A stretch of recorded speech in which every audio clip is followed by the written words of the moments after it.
ಹುಳಿ ಹುಳಿಯಾಗಿ ಖಾರವಾಗಿ ಸಿಹಿಯಾಗಿರುವಂತಹ ಒಂದು ರುಚಿಯಾದಂತಹ ಅಡುಗೆಯನ್ನು ಮಾಡೋಣ. ವಿಡಿಯೋ ನೋಡಿದವರಿಗೆ ಯಾರಿಗೆಲ್ಲ ಬಾಯಲ್ಲಿ ನೀರು ಬಂತಂತ ನನಗೆ ಕಮೆಂಟ್ ಮಾಡಿ ಹೇಳೋದನ್ನು ಮರಿಬೇಡಿ. ಹಾಯ್ ಫ್ರೆಂಡ್ಸ್, ಎಲ್ಲರಿಗೂ ನಮಸ್ಕಾರ. ವೆಲ್ಕಮ್ ಟು ಸಂತೃಪ್ತಿ ಕಿಚನ್.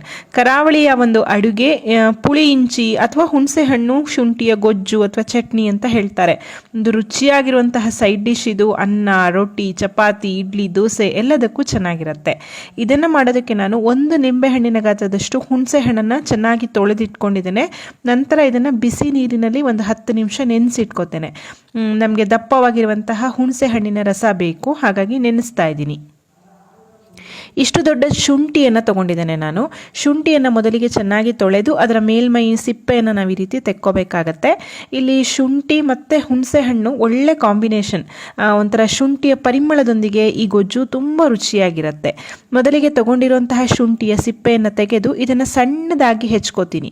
ನಮಗೆ ಮಧ್ಯ ಮಧ್ಯ ಗೊಜ್ಜನ್ನು ತಿನ್ನುವಾಗ ಶುಂಠಿಯ ಖಾರ ಸಹ ಸಿಗುತ್ತೆ, ಹಾಗಾಗಿ ಈ ರೀತಿ ಸಣ್ಣದಾಗಿ ಹೆಚ್ಕೋಬೇಕಾಗತ್ತೆ. ಈ ಟ್ರಾವೆಲಿಂಗ್ ಮಾಡೋರಿಗೆಲ್ಲ ಒಂದು ಹೇಳಿ ಮಾಡಿಸಿದಂತಹ ರೆಸಿಪಿ. ಇದನ್ನು ನೀವು ತೊಗೊಂಡು ಹೋಗ್ಬೋದು. ಒಂದು 5-6 ದಿನ ಹಾಳಾಗದೆ ಸಹ ಇಡಬಹುದು. ಮತ್ತು ಇದನ್ನು ನೀವು ಫ್ರಿಜ್ನಲ್ಲಿ ಇಟ್ಟರಂತೂ 15-20 ದಿನ ಇಟ್ಕೊಂಡು ತಿನ್ಬೋದು. ಈಗ ಒಂದು ದಪ್ಪತನದ ಬಾಣಲೆಗೆ 2 ದೊಡ್ಡ ಚಮಚದಷ್ಟು ಎಣ್ಣೆಯನ್ನು ಹಾಕಿ ಹೆಚ್ಚಿದಂತಹ ಶುಂಠಿಯ ಹೋಳನ್ನು ಹಾಕಿಬಿಟ್ಟು 3 ಹಸಿ ಮೆಣಸಿನ್ಕಾಯಿ ತೊಗೊಂಡಿದ್ದೀನಿ.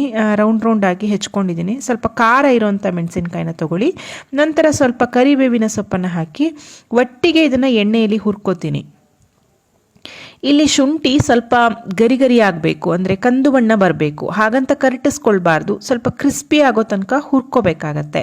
ನಾನು ಇದನ್ನು ಚೆನ್ನಾಗಿ ಈಗ ಕೈ ಬಿಡದೆ ಒಂದು 5-6 ನಿಮಿಷ ಹುರಿದಿದ್ದೇನೆ. ನೋಡಿ, ಶುಂಠಿ ಬಣ್ಣ ಸಹ ಬದಲಾಗಿದೆ, ಚೆನ್ನಾಗಿ ಹುರಿದು ಆಗಿದೆ, ಸ್ವಲ್ಪ ಗರಿಯಾಗಿದೆ. ನಂತರ ಇದಕ್ಕೆ ಉಳಿದ ಸಾಮಗ್ರಿಗಳನ್ನು ಹಾಕ್ತಾ ಹೋಗೋಣ. ಈಗ ಅರ್ಧ ಚಮಚದಷ್ಟು ಅರಿಶಿಣವನ್ನು ಹಾಕ್ತಾ ಇದ್ದೇನೆ. 1 ಚಿಕ್ಕ ಚಮಚದಷ್ಟು ಅಚ್ಚ ಖಾರದ ಪುಡಿಯನ್ನು ಹಾಕ್ತಾ ಇದ್ದೇನೆ. ನಾನು ತೊಗೊಂಡಿರೋದು ತುಂಬ ಖಾರ ಇದೆ, ಹಾಗಾಗಿ ನಾನು ಇಷ್ಟು ಹಾಕಿದ್ದೇನೆ. ನೀವು ಖಾರವನ್ನು ನೋಡಿಕೊಂಡು ಅಡ್ಜಸ್ಟ್ ಮಾಡ್ಕೊಳ್ಳಿ. ಇಲ್ಲಿ ಖಾರ ಸಹ ಸ್ವಲ್ಪ ಹದವಾಗಿ ಇರಬೇಕು, ಹಾಗಾಗಿ ಖಾರದ ಪುಡಿಯನ್ನು ಹಾಕಿದ ನಂತರ ನಾವು ನೆನೆಸಿದಂತಹ ಹುಣಸೆ ಹಣ್ಣೇನಿದೆ ಅದನ್ನು ಚೆನ್ನಾಗಿ ಕಿವುಚಿ ಅದರ ರಸವನ್ನು ಹಾಕ್ಕೋಬೇಕು. ಈ ಗೊಜ್ಜು ಹುಳಿ, ಖಾರ, ಸಿಹಿ, ಉಪ್ಪು ಎಲ್ಲ ಸ್ಟ್ರಾಂಗ್ ಆಗಿಯೇ ಇರುತ್ತೆ. ನಾನು ಚೆನ್ನಾಗಿ ಕಿವುಚಿ ಹುಣಸೆ ಹಣ್ಣಿನ ರಸವನ್ನು ಇದಕ್ಕೆ ಸೇರಿಸ್ಕೊಳ್ತಾ ಇದ್ದೇನೆ. ಇವಾಗ ಇದಕ್ಕೆ ರುಚಿಗೆ ತಕ್ಕಷ್ಟು ಉಪ್ಪನ್ನು ಹಾಕ್ಕೊಳ್ಳೋಣ. ನಂತರ 2 ದೊಡ್ಡ ಚಮಚದಷ್ಟು ಬೆಲ್ಲ ಹಾಕ್ತಾ ಇದ್ದೇನೆ. ಸಿಹಿ ಸಹ ಹದವಾಗಿಯೇ ಇರಬೇಕು. ನಾನಿಲ್ಲಿ ಜೋನಿ ಬೆಲ್ಲ ಹಾಕಿದ್ದೇನೆ. ನೀವು ಉಂಡೆ ಬೆಲ್ಲ, ಅಚ್ಚು ಬೆಲ್ಲವನ್ನು ಪುಡಿ ಮಾಡಿ ಹಾಕ್ಕೊಳ್ಳಿ. ಬೆಲ್ಲವನ್ನು ಹಾಕಿ ಚೆನ್ನಾಗಿ ಒಮ್ಮೆ ಮಿಕ್ಸ್ ಮಾಡಿ ಇದನ್ನು ಸಣ್ಣ ಉರಿಯಲ್ಲಿ ಕುದಿಯೋದಕ್ಕೆ ಬಿಡಿ. ಇದು ಏನು ತುಂಬ ಗಟ್ಟಿಯಾಗಬೇಕಂತ ಏನಿಲ್ಲ. ಅನ್ನದೊಟ್ಟಿಗೆ ಕಲಸಿ ತಿನ್ನುವಷ್ಟು ಹದವಾಗಿ ಗಟ್ಟಿಯಾದರೆ ಸಾಕು. ನೋಡಿ, ಚೆನ್ನಾಗಿ ಕುದೀತಾ ಇದೆ. ನೀವು ಈ ಟೈಮ್ನಲ್ಲಿ ರುಚಿ ನೋಡಿಕೊಂಡು ಉಪ್ಪು ಅಥವಾ ಖಾರ ಏನು ಬೇಕಿದ್ರೂ ಸಿಹಿ ಅಡ್ಜಸ್ಟ್ ಮಾಡ್ಕೊಳ್ಳಿ. ಇಷ್ಟು ಗಟ್ಟಿ ಆದರೆ ಸಾಕು. ಇದು ತಣ್ಣಗಾದ ಮೇಲೆ ಇನ್ಸ ಗಟ್ಟಿ ಆಗತ್ತೆ.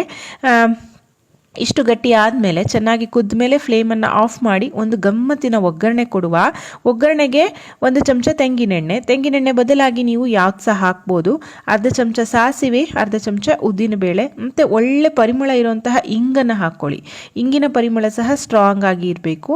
ನಂತರ 1 ಮುರಿದಿರುವಂತಹ ಬ್ಯಾಡಗಿ ಮೆಣಸಿನಕಾಯಿನ ಹಾಕಿ ಒಗ್ಗರಣೆಯನ್ನು ಬಾಡಿಸ್ಕೊಳ್ಳೋಣ.